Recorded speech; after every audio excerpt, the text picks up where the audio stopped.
right, ladies and gentlemen.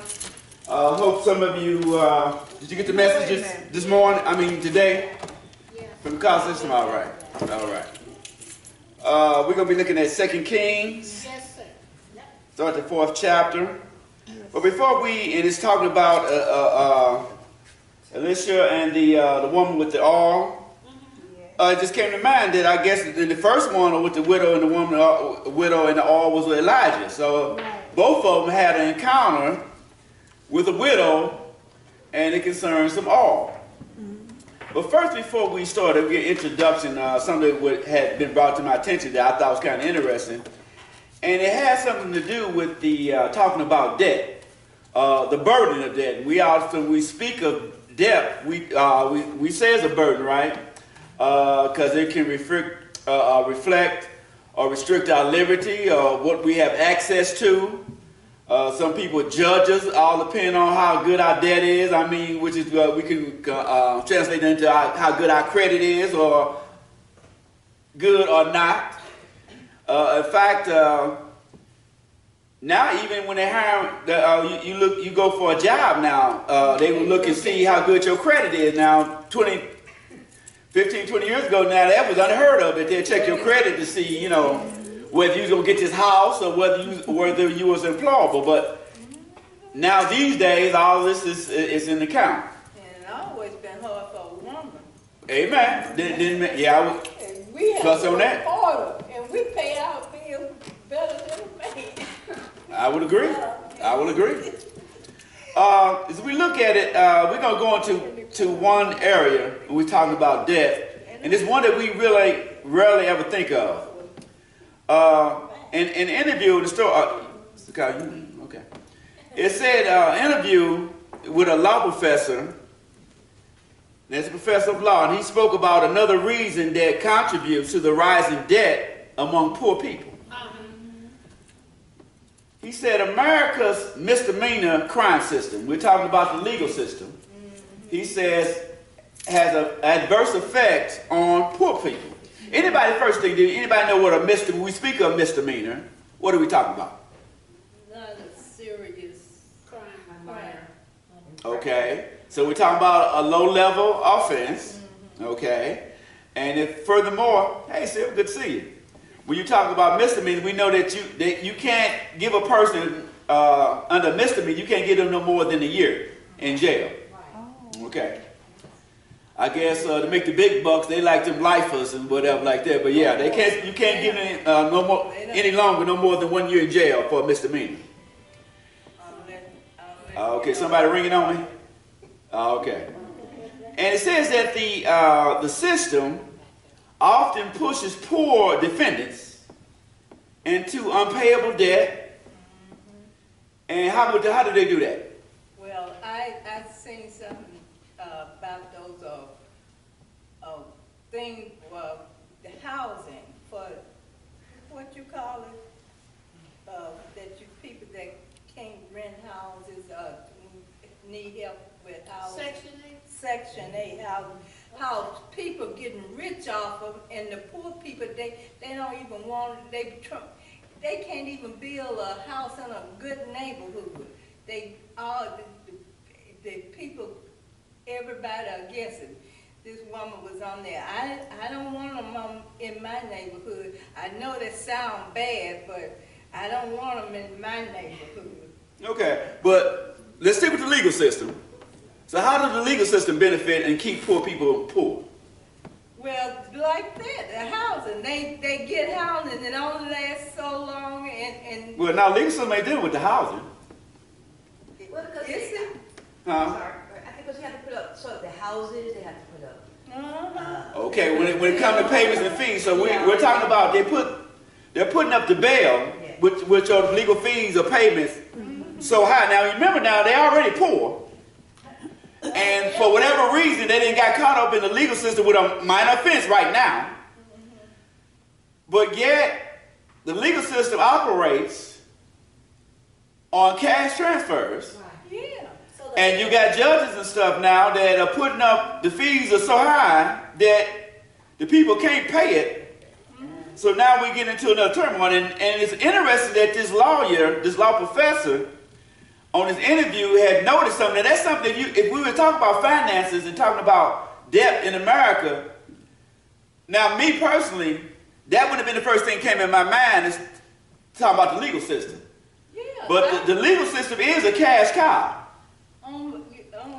Well, Doesn't the government pay when these people are represented by free lawyers? Oh, we'll get to that. That's We'll get to that. That, obviously, that was something that I thought was taking place, but it's not taking place everywhere. And we'll get into that too. And this lady on it, they used to stay on Avondale. They lost their house because the son, I don't know what the son did, but she put up her house and lost it, and her son still went to prison. And Well, if you tell me she put up her house and lost it, that means that apparently, apparently the person who she put the house up for didn't do what they were supposed to do and put the house in jeopardy. That's the way they do. People get rich off, the rich get richer off the poor because... But understand this, I understand what you're saying, but still, what I'm saying, when you put your house up for bail, it's based on that this person, whoever it may be, is going to show up in court or something like that. Now, if he didn't do what he was supposed to do, you can't alter the legal system now, you know what I mean? That's a problem there. I don't know exactly what happened, but I know she lost her. Well, yeah, that's what happened. Ain't no exactly what happened. It didn't happen by accident. Yeah, amen. Now, you can't blame that on the court system. It's who you trusted. My daughter stayed with me for a year. Yeah, but you can't blame the legal system if that's somebody you trusted and they didn't do what they were supposed to do, right? Okay. Right, that's right. So we know that the legal system generates income. That income from bail pays for probation officers. It pays for public defenders, which I'm like you. I thought they came free. It pays for public defenders. It pays for prosecutors. Who's the prosecutor? the lawyer. They're the ones that's charging you, right? Yeah, it pays for them, and it also goes into a general fund. Now it says, now bail for minor crimes such as trespassing, this could be very popular these days, marijuana possession, can cost anywhere from $500 to $1,000. Now I know to some of you big ballers, that's pocket change. But you understand when you go there and you're in trouble and you classify as poor. In fact, even though they claim, wearing the Gucci's and I've got these hands, what's that popular Michael Kors that you ladies like to put on your arm? Those are popular handbags, Michael Kors. Come on now, y'all coaches, yeah. Okay, come on now. You understand the coach? You ain't with Michael Kors yet. You with Michael Kors yourself. Okay. And we realize, especially now, since we having, this government shutdown, partial government shutdown, that people are living from paycheck to paycheck. Now, how many people do you know if all of a sudden, let's say the car went down or a quick bill came and that they had to pay a $500 to $1,000, we had access to it, like, okay, I get it for you. Something happened. Not too many people, and we're talking about people that we say recently got a car job and do what they should do. So you can imagine somebody else that is classified as poor, all of a sudden, they come up with a $500 to $1,000 bail, and they barely making ends meet now. That could be a problem, right? In fact, it might be a problem for some of us. Amen. And the way they used to do with the tickets, the tick fines, you could see line and line. They were making each city was getting rich off of. Oh, well, you can still see that now, what they call court day. And you see folks, they wrapped around the buildings. But I got a problem with that because I know every case is different, Pastor, so I'll jump with you. But if you doing a crime, you're going to have to pay the... Well, we ain't saying that they're not justified. We ain't saying that's justified, they ain't justified. But we're talking about tickets, but here we're talking about other misdemeanors. Now, I would guess a ticket would go fall into a misdemeanor. They don't even throw you in jail for that. Yes, Okay. But the part we're talking about for us legal issues is that if you don't have the bail money, what's your next alternative? They're going to throw you to jail. So it's really not based on the seriousness of the crime. Right.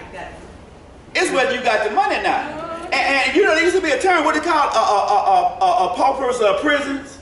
That meaning that they throwing folks, I mean, we're talking about back even in ancient times. Where they were throwing folks in jail just because they didn't have enough money to pay. Well, we come to 2019, and that system is still alive and well. If you don't have the money, they're throwing folks into jail. And the problem is, it don't even matter whether you're guilty or not. Right? Because you ain't even went to court yet. And why, if you can get enough money, you can get it written off. Well, again, we know the system, how the system works. It works is you get as much justice as you can afford. But if a person is living from paycheck to paycheck and they get a ticket for $50, $50 is like $1,000 to them because they do not have it. Could be. And then what do? Put them in jail. They put him in jail, and that's the issue that we're facing. Well, good. I'm glad you mentioned that. So when they put him in jail, if they had a job, they don't have it. It's in jeopardy. Right. If they put you in jail, also is affecting not only your job opportunity if you got one, welfare benefits, right? Right? Because you in jail. Not only welfare benefit, housing aid, that's affected. What if some of us, I mean, just we're trying to better ourselves, so we trying to go to some kind of technical training in school. So if you got any educational aid, once they throw you in jail, You owe that. that's gone. Yeah. Again, if we get to the point, it don't really matter whether you're guilty or not. It's the fact that you didn't have enough because the judge gave you such a high bail that you can't pay it.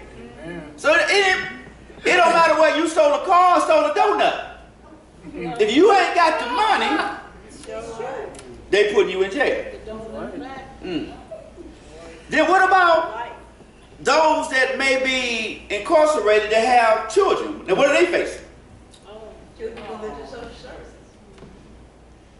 And mainly, usually, what other burden? Let's say if you got thrown in jail, I mean, what else is on your mind? I mean, what else are you exactly facing? Because if you, let's say you're a decent folk, I mean, now I know we just heard the news report about this person, they starved their kid while they was eating. Y'all see that in the paper, right? Now we know everybody ain't like that, but we do know sometimes bad things happen to good people. And in their right mind, I mean, if you get caught up in the legal system and you got a good heart, let's say you really decent, I mean, just things didn't go your way or whatever. I mean, and if you have family, you're going through the system. Isn't your mind on your family next? And how can I try to keep them together while I'm going through this thing? Amen. So somebody that say that no matter what the crime, like I said, no matter what you get to now, if you can't pay, you find yourself up in jail. Not only you worried about the job, whatever bit of government benefits you're getting, you also now on your mind, how do I keep my family together? Because you know when you're away, things happen, don't it? I mean, things don't happen even when you're in the house. So you can imagine when you're behind bars. And then trying to keep, first thing, folks really don't like you, whatever. First thing I'm going to look at, what kind of example is that person? And people not as close as they used to be. Even when my kids were growing up, I had people, they were like family. They were no relation, but I had a relationship with them. And people don't want to be close to you no more. Well, and I agree with that, but especially when you're in jail, you find it hard to get some visitors to come and see you and say, this is how you do it. But I help them with the... Well, you just exception. We're talking about the generality. Folks, it's hard. Even your folks, even your parents, your spouses might not come and see you while you're incarcerated. And fair play, going to a jailhouse ain't for everybody. Sure ain't. It's a different experience. And you know, I praise God that the folks that God has given them the ministry. That's right. Thank God. To go to cell. I mean, because the Bible speaks of going to those that are in prison. So we know that it's legit, but it's not for everybody.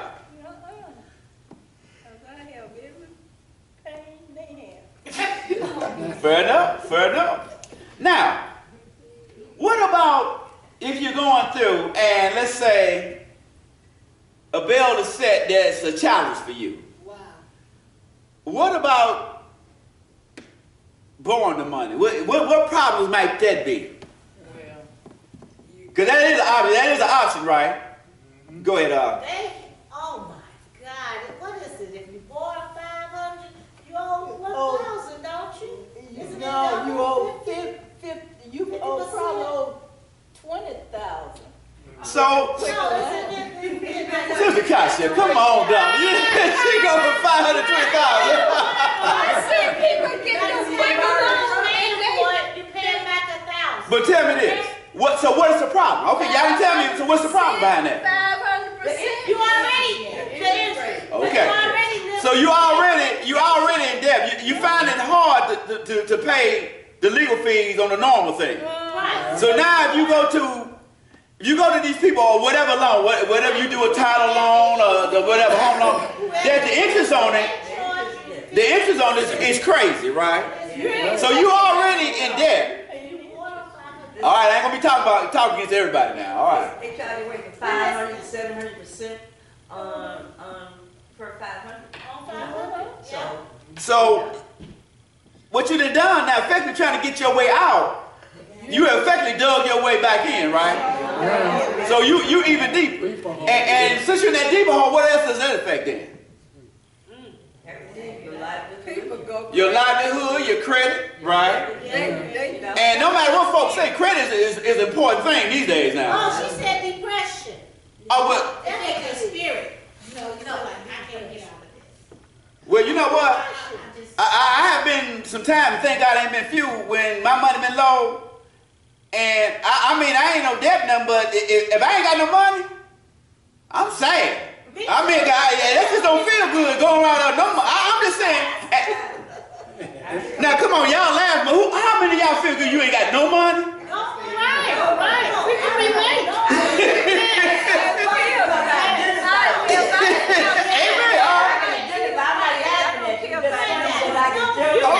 Listen here. You can get your paycheck on a Friday when you finish paying. It's gone. It's gone. It's gone. But you got to go to work the next 2 weeks. That's living paycheck to paycheck. You done paid all the bills and now nothing.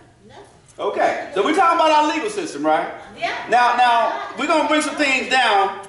Talking about additional fines that are imposed as punishment for misdemeanors. Now, defendants may be subject to more fees. Now, if let's say you're in a case that they need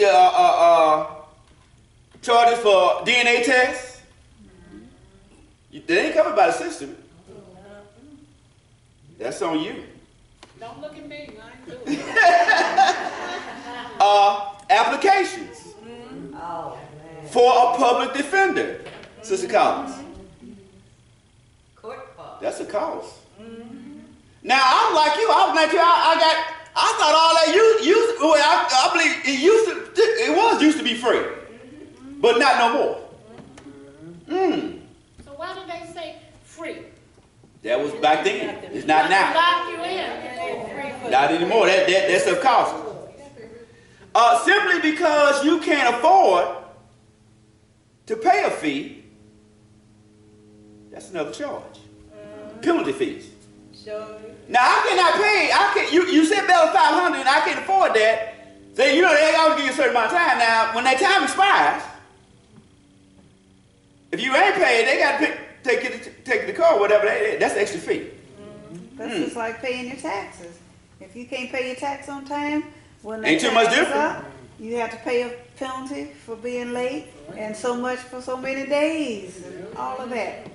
So now if you can't pay it in the first place, what makes them think you can pay But it? again, this is what this law professor is just discussing, why There's debt in America, especially around the legal system. And we ain't talking about no major crime. We're talking about misdemeanors. Because the way the system is built, it's built against us and it's keeping you in debt.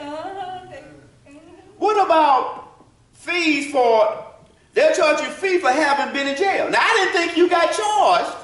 For being in Now, wait up. Now, way I understood it. You either pay the fee, the bail, or you go to jail. Either or.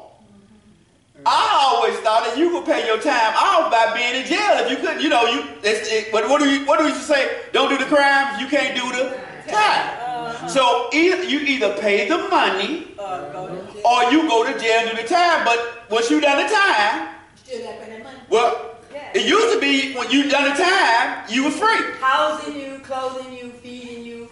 Amen. Now there's a price for that. So when you come out, this is what you owe. Amen. So you going to jail, instead of the bail, you got to pay. Again.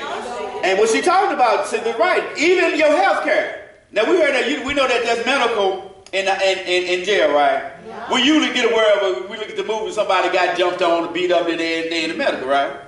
So it's saying here that even if you got to go and get health care, they charge you. In jail.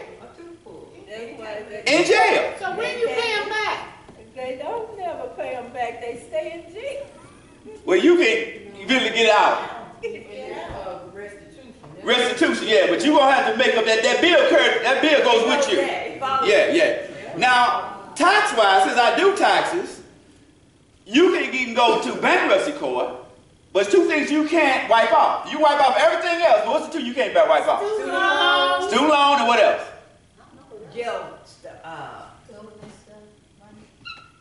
You the child support. You can't, you do them all, but you can't, them stay with you. And I would say this will stay with you. They're going to want that much, since you can't even serve time enough to wipe it out clean, and they still charging you. So the bottom line is, it said now, the law professor said that we need to dial back the penalties, right? And that's one thing. Now what's the new guy, the district attorney, Bell? Yeah. Now you heard his new proposal. He's trying to get together, with working fathers and all this stuff, and stop the fees and stuff, try to keep them so they can work. Right. And some people applaud him, which I can see now after going through this article, and some other folks, well, you know.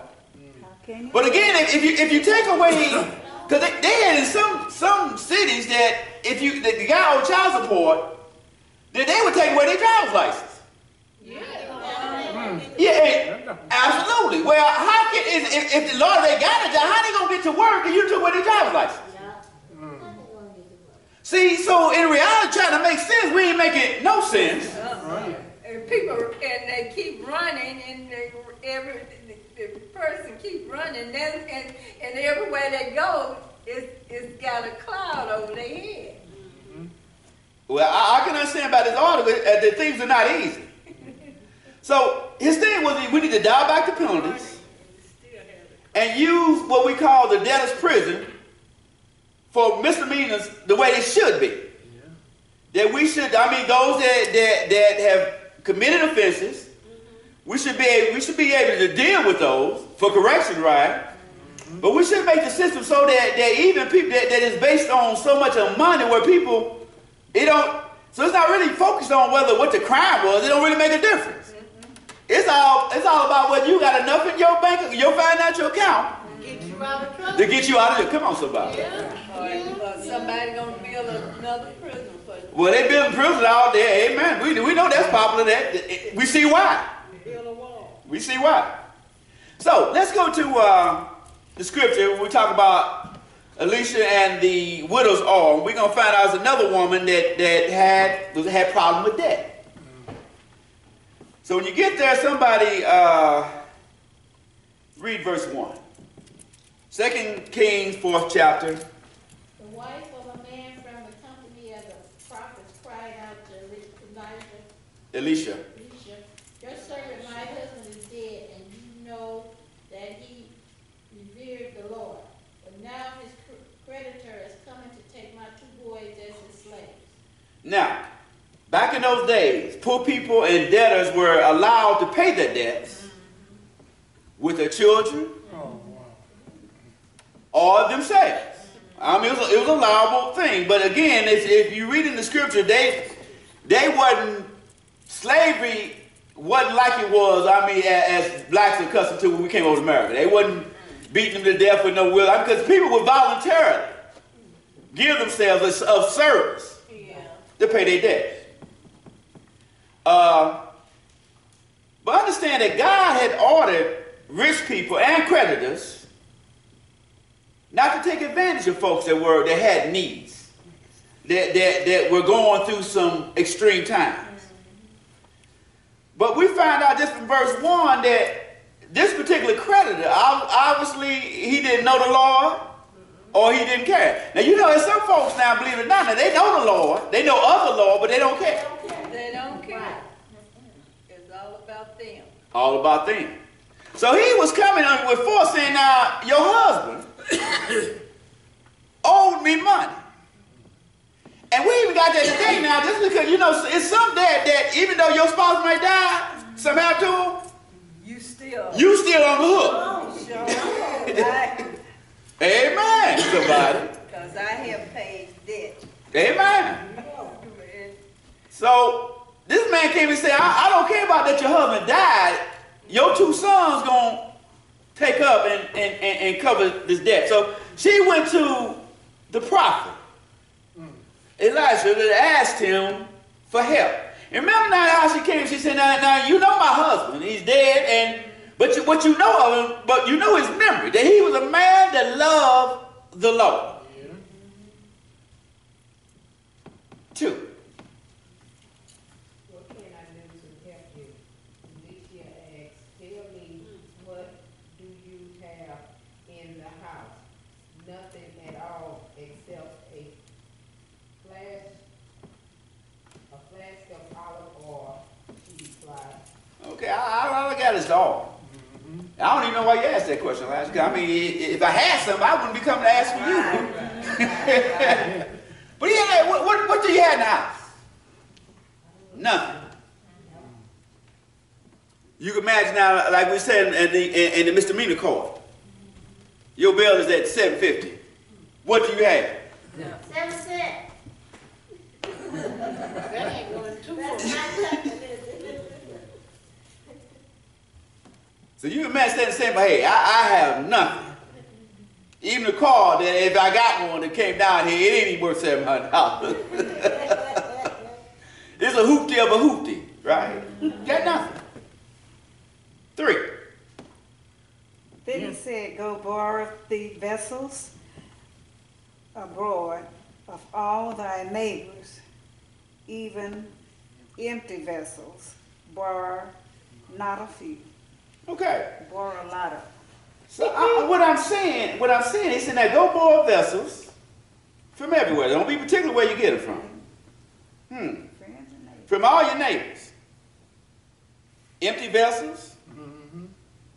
And he said, don't gather just a few. Now, if you were in this woman's place and you went to the man of God that you needed some kind of restitution, something, to get out this fix, because hey, your baby boys are getting ready to get dragged down the road. And the man of God told you to get some jars. What would be in your mindset? What's wrong with him? He's crazy. Yeah. How exactly are jars gonna help me?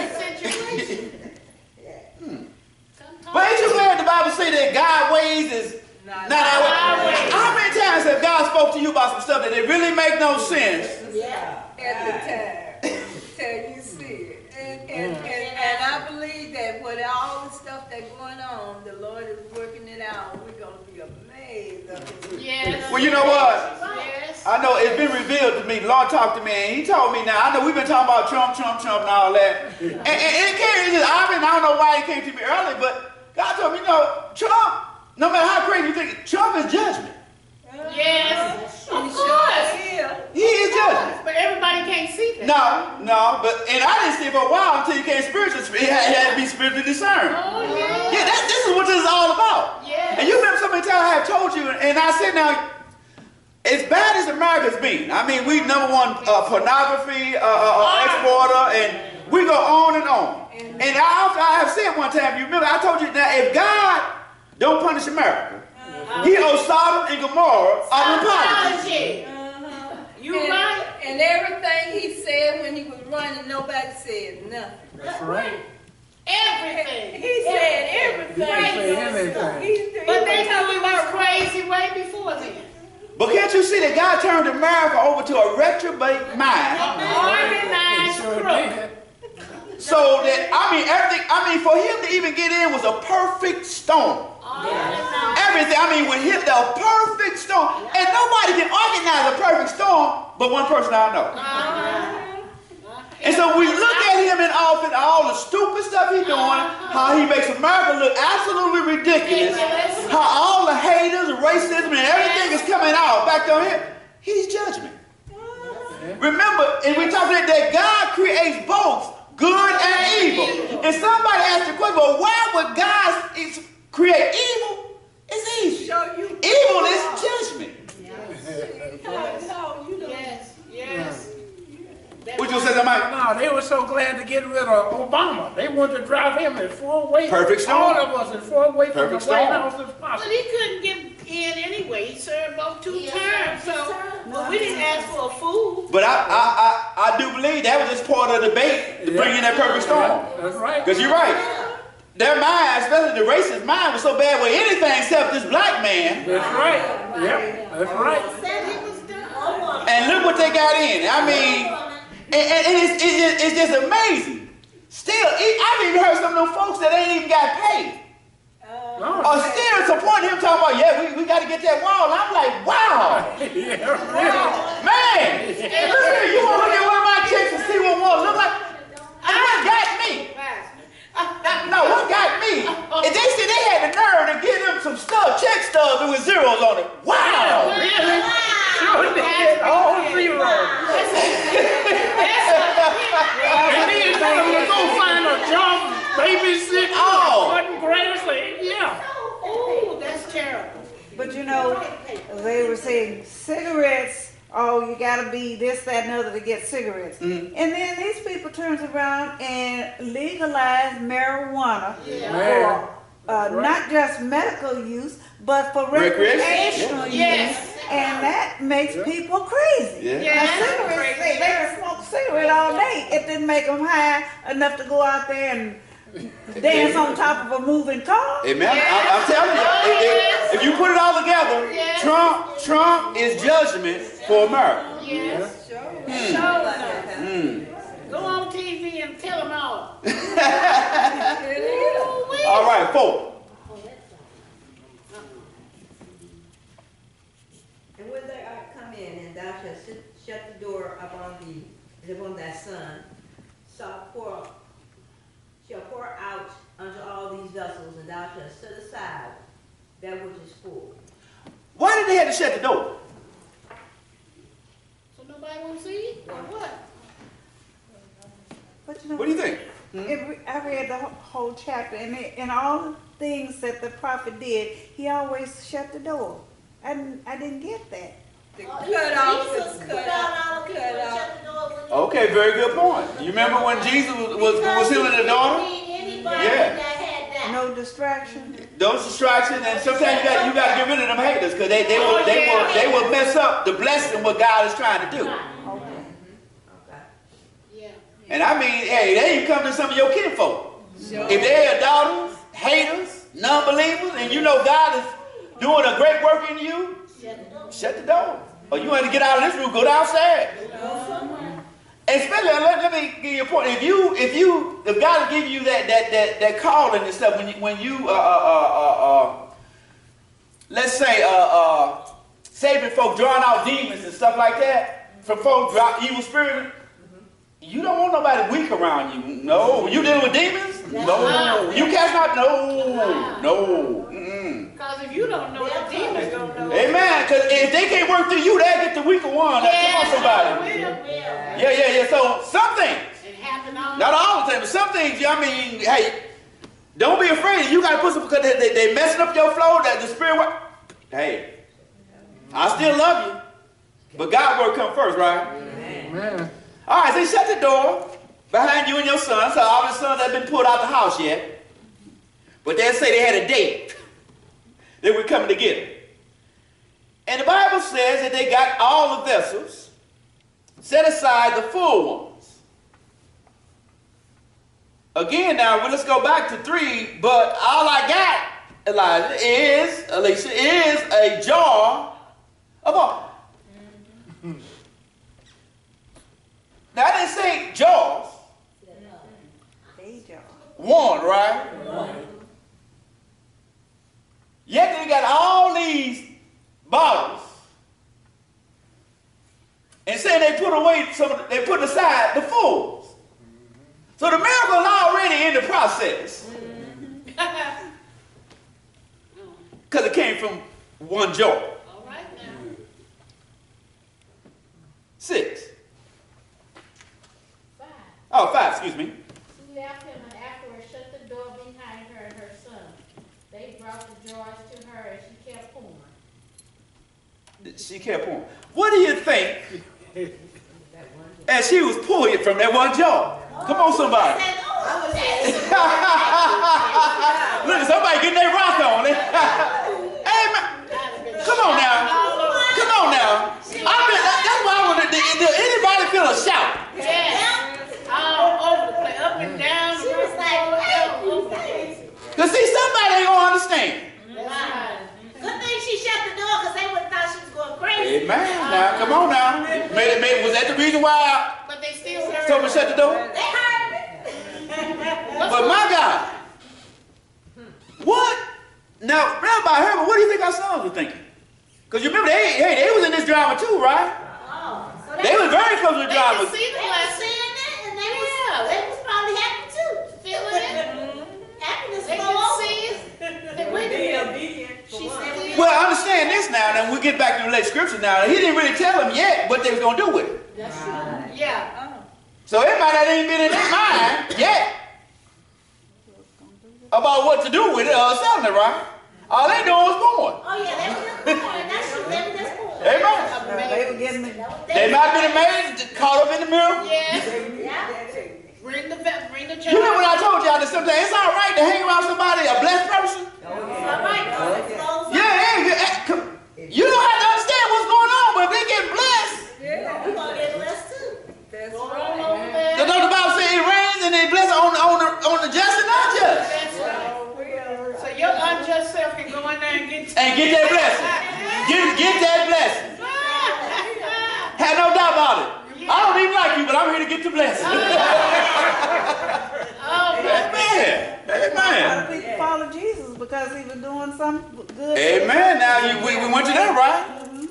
It wasn't so We was all amazed. Wow, look at them following Jesus, but they weren't following for the right reason. following for what they I could lift get. it up, I'll draw all men. Yeah, they ain't following for the right reason. Someone wasn't following. No, man. What he gonna do next? They Yeah, got they to got eat to too. eat, yes. Amen. You remember these coming to town and the blind man. Yeah. You know there was something, man, get out the way, man. They ain't got time for your mess. Yeah. But the blind man wasn't having it. See, no matter what condition you in, man, hey, I ain't having it. He's about to fight. Yes, sir. The Bible says he not even allowed it. Yes. He got loud. Don't let nobody stop you from getting your blessing. So they was shutting the door and getting blessed. Like you said, I do believe some shout. They could put some more to this story. Some shouting shoes, it was getting on. Yes.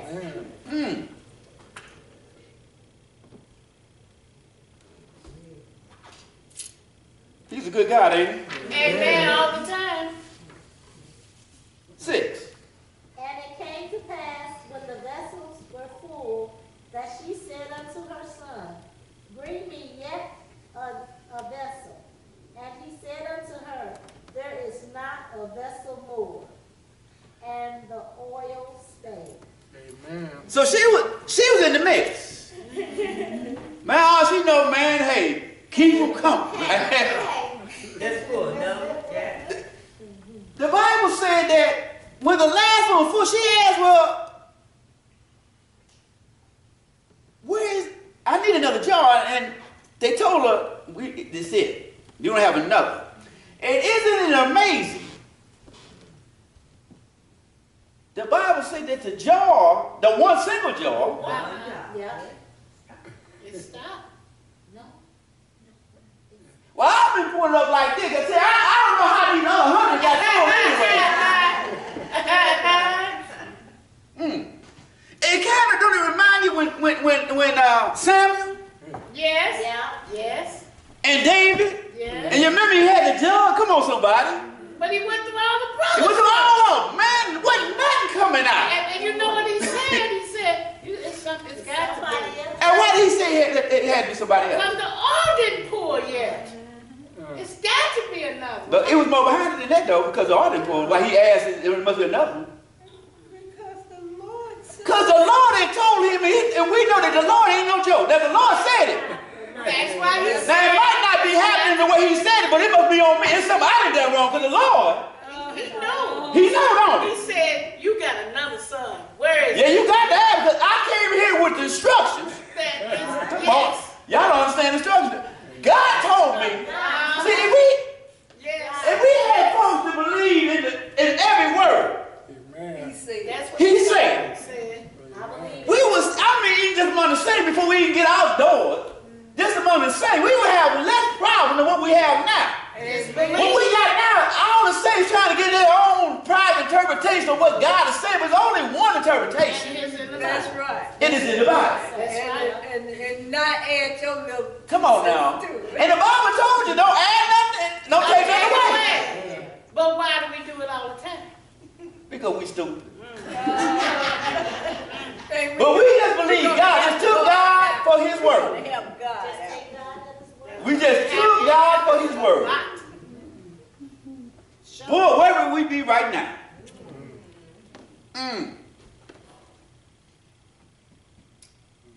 The oil ceased. And it said the woman and her sons collected the jars, had collected the jars from all their neighbors, pouring oil into them from that one pot. That's beautiful. And the oil stopped pouring only when they ran out of containers. Yes. God. So are you telling me, could we just added something? If they had containers even to the day, lined up, you tell them that oil would still be. Yes. Because it's God. Show me your hand. Oh, yes. So the oil only stopped when the last container was full. Because somebody, if we say the number of jars gathered was an indication of their faith. Could we say that, or would you comment on that? Why would I say that? The jars that were filled or were collected was an indication of their faith. You think maybe when they got, come on, Deacons, talk to me. Like, you got that look on your face. You either tired. Why would I say that? Why would I say? Could you confirm that or disapprove that? That the number of containers that they collected was a measure of their faith. Yeah, Because they kept kept collecting, they kept adding or adding. Okay. Well, let me be the devil's advocate. Wonder if somebody said when they collecting all them jars. You know how we get tired. Of course. You know, that's enough, ain't it? Oh, but when the Lord working, you ain't even into that.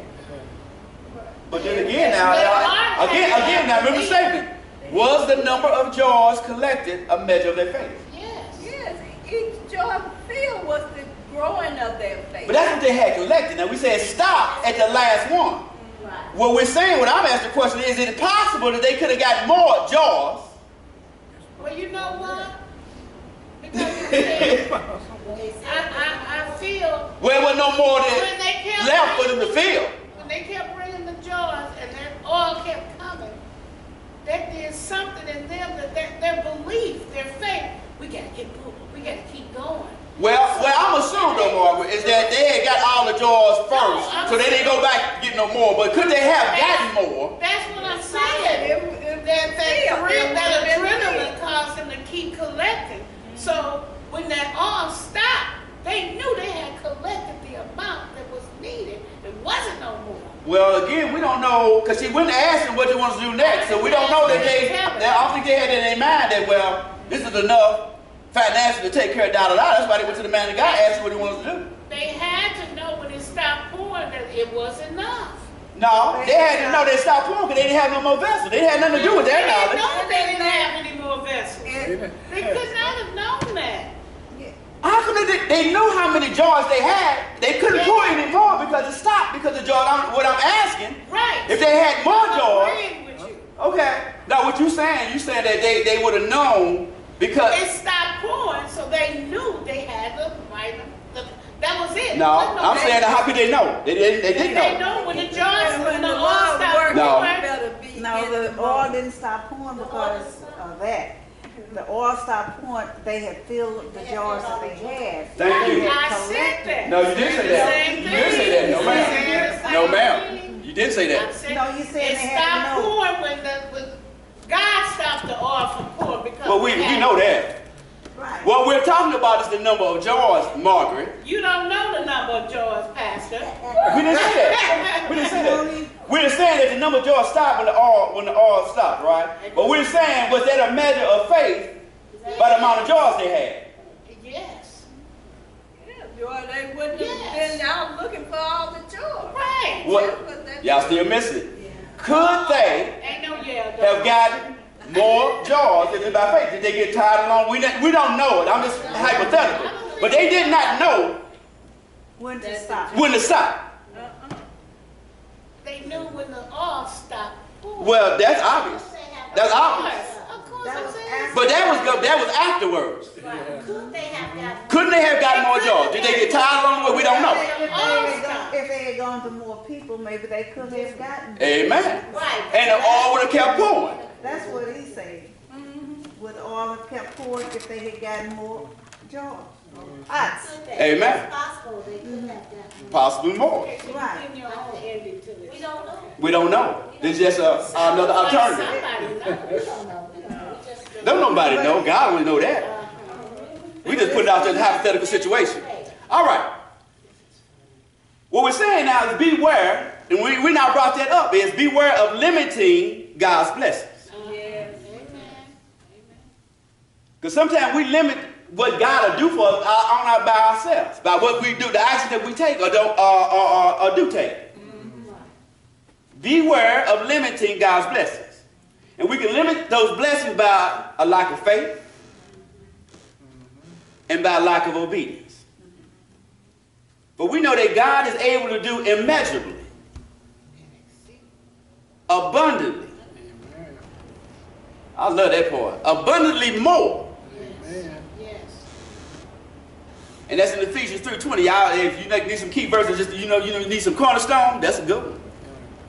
God is able to do immeasurably, abundantly more than what we can expect. Amen. Ain't that saying we have to say that don't put God in a box? Why? Because you limit God. And we're talking about, well, God ain't gonna do no more than that, or that's in their blessing. Don't put God in a box. Because God will show favor on some folk that you ain't even had no clue. Yes. Now, if we'd have wrote the thing, I'd have thought that when David went in there to steal the showbread, because you remember everybody else that was going to the Holy was dead, just like that. David went in there, ate bread, got the bread, ate it, got crumbs, and still walked out. And it was a blessed man. The Bible still said he was a man after God's own heart. He's a hot mess. Don't put God in the box. Yes, sir. Yes, ma'am. I agree with you about that, because something happened to me. My car had broke the windshield wiper part. The wiper had broke. So I had to take it to the car place. And the man had called the day before about a part. And when I got it there the next morning, he said, I found the part for your car. And I got a 1990 ship, and it came home that same day. And I was thinking I good sister. You know, for a ride, you know, but the man fixed it that same day, and I got my car, I took it in the morning, and I got it back that evening. Amen. Amen. So I had, if you think about it, I had limited God. I'm like, well, if you have to order the part, You right. know, You right. man, Anytime you get into that thing, well, and I also one of my key verses of course, I like, hey, you know, lean out on your own understanding. Yeah. Because you know, I'm gonna tell you what, I done messed up a whole lot of stuff thinking for myself. Get in my own way. Yeah, get in my. Come on, somebody. Think wrong, you're thinking wrong. Don't put God in a box. Get me out of my own way. Yes. Yes, get me out of Verse 7. Verse 7. Own way. Go ahead, Cynthia. You're thinking too much. Yes. Yes. Verse 7. Then she came and told the man of God, and he said, go sell the oil and pay thy debt, and live thou and thy children of the rest. Amen. So, again, now we're talking about the sufficiency, the abundance of God. Now, what the man of God told her now, and again, we're speculating. We don't know whether he saw how, because he didn't see how many, for as I know the Bible say he's seen how many jars she had, right? Right. He just told her to get as many as you can and fill it. So he had no idea how much she had. But what he did tell her, now, again, relationship with God, he told her now, sell the oil. In some kind of way, he knew that she had enough not only to pay the man that wanted her 2 sons because her husband dead. Yeah. Not only pay them off, but he also knew she had enough that she could go home and live her, come on somebody, live her life Off the rest. off the rest. Not worrying about another debt collector coming down the road. Man. Because if another one did come on down the road, Yeah. you have to believe if God was in the picture, he gave her more than enough. She could have paid that chump off too and said, lay, don't go on down. Come on, somebody. Oh, you know what? Did you say Trump or chump? I said chump. You can say Trump. That make you feel better. They interchangeable. But you had enough money, whoever, pay the debt and live your life. That's God's abundance. Amen. God is all, that's how God wrote. He's always giving you much more than what you're looking for. Come on, somebody. Yes. Yes. So we find out from Elisha's kind deed, working for the Lord, it demonstrates that God wants us to go beyond just simply trying to make it. You remember that the scripture saying that God not only came to give us life, but what? Abundant life. Don't you know God wants you, His plan is for you to just make, He don't want you just really getting by. Say it, say it. He don't want you scuffling, living paycheck. God has got more planned for you and I. Yes. Come on, Pastor. But that comes from, again, from obedience and faith. Yes. Yes. Yeah, you remember what God wants us to be the head, not the tail? Yes. Yeah. Nice tail. And He wants you to be the giver than the borrower? Yes. Yeah. Yes. God has more in store for us, but to get there, we got to have faith, and we got to be obedient to that word of God. Yes. Stop trying to get some more false interpretations. Somebody, what did the word of God say? What did the word say?